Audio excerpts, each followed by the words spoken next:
chat.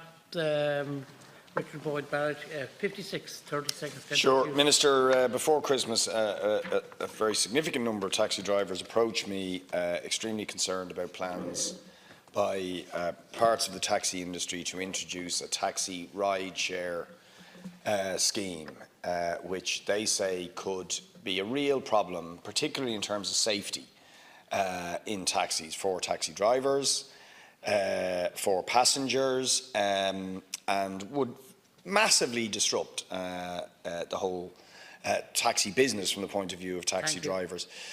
So could you comment on what knowledge you have on this, what you intend to do about it, what regulations do you approve, and so on? Thank you. Minister, 2 minutes.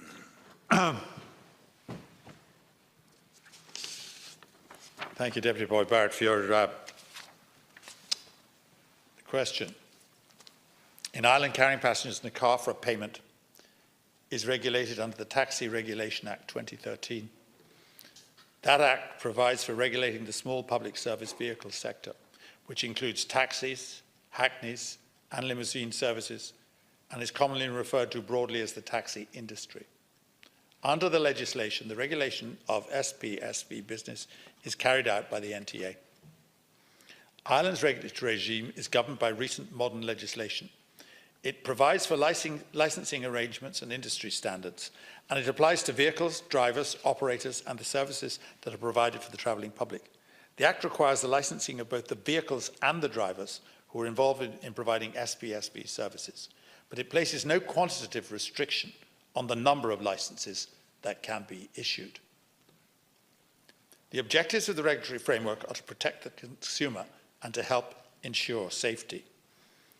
As deputies are probably aware, the SPSV regulatory regime requires several things, all in the interests of passengers and the public generally. It determines that drivers be are vetted, that they have demonstrated knowledge both of industry standards and of the areas in which they will be working, that the vehicles meet specific safety standards, that there is appropriate insurance in place, that the service is operated to an appropriate standard for passengers, and that fares are charged within the regulated pricing system.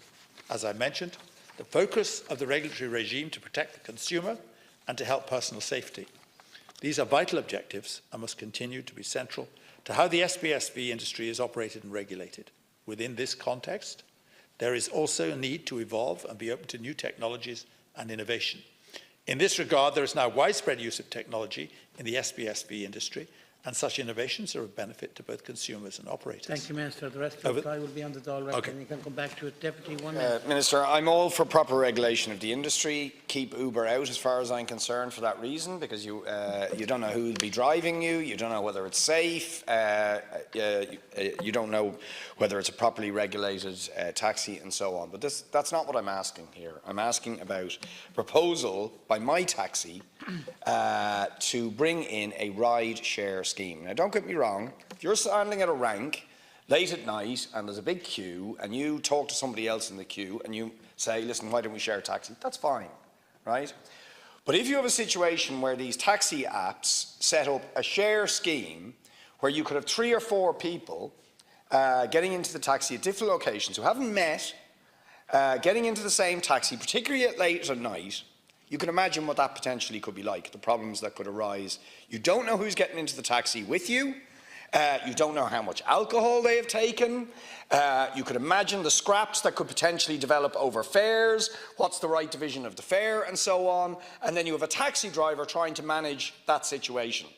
Right? Now, what I'm asking you, Minister, is do you think that that proposal that is being put forward by some of the taxi industry is good? I don't. I'd be very concerned, or at least I'd share the concerns of taxi drivers, and it shouldn't be introduced until we've properly looked at it, until we've heard from all the stakeholders as to what the possible dangers could be. So could you comment on that and your role in ensuring that nothing happens that would endanger either the livelihood of taxi drivers or passenger safety? It is truly unlike you to break the time barriers like that, and I know it's a very passionate issue with you.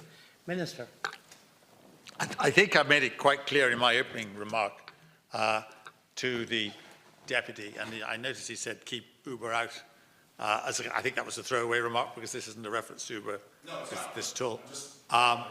But let me just say in relation to that particular throwaway remark that I'm open to all constructive suggestions that are made by any enterprising body or any enterprising individuals, or by the state, or by individuals in rural areas, as we've already spoken about in an earlier question, or to local hackneys as well, if they're going to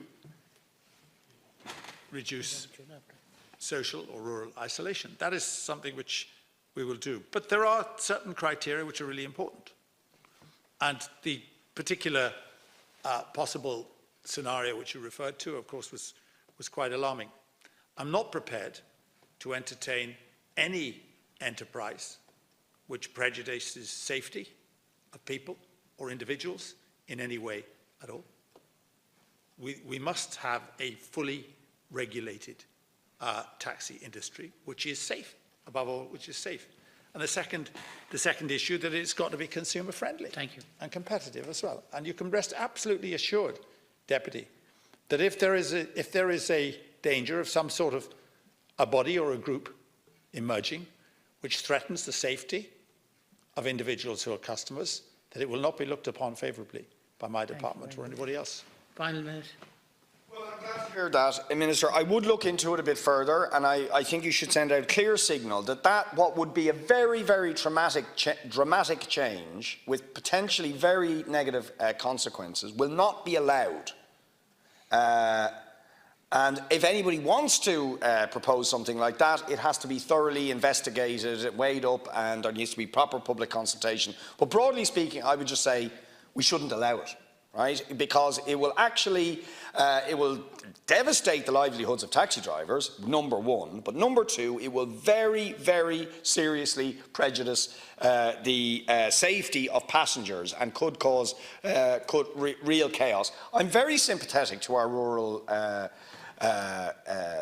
friends and so on in terms of the need for additional public transport, and that needs to be looked at. But that's, if you like, a separate issue from something like this, which could have very, very negative consequences and shouldn't be allowed to go ahead. There's already been protests by taxi drivers, and I would ask you to look into it, Minister, and make sure that nobody goes ahead with this, you know, without having the right to do so, essentially, and prejudicing regulation and passenger safety. Thank you. Deputy Troy, you wish to make a short comment? Very briefly, I welcome the fact that the Minister is open to all suggestions, and I do hope that he will embrace the use of technology to improve services for the general public. Definitely, they must be safe, the drivers must be vetted, and people must feel safe while using public transport. But our committee, the Transport Committee, are in the process of inviting in all stakeholders, which will include the Taxi Alliance, the different groups representing the taxi drivers. We will have hearings in the committee. I understand, Minister, you have already agreed to come before the committee in this regard. But can I ask, when can we really know? When can we have a timeline, Minister? Because simply saying 2019 is not good enough.